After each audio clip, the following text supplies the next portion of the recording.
ওদের বাসের সামনে বসেন। ভাই আপনার ছেলে কই? এ রায়হান, এদিকে তো বাবা।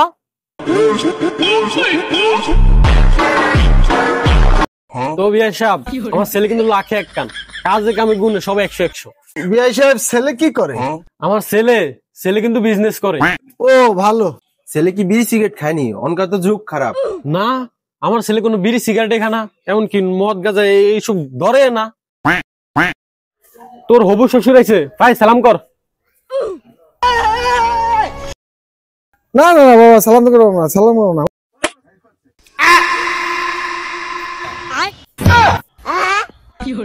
আরে ভাই সাহেব, এমনকি তো বিড়ি সিগারেট সবাই খা, বুঝছেন? আমার ছেলে তো মদ ফানি কিছু খানা, বুঝছেন? এই বিড়ি সিগারেট সবাই খা। তাই ছেলের পকেটে কি দেখা যায়? কি আব্বা, আমরা বোনের জন্য কোন জায়গায় এলাম? ছেলে দিন নেশাখোর। এই ছেলের সাথে তো আমাদের সম্বন্ধ করা সম্ভব না। হারামজাদা, তোর কি বিয়া দিমু? তুই তো আমার মান সম্মান ডাইলে দিলি।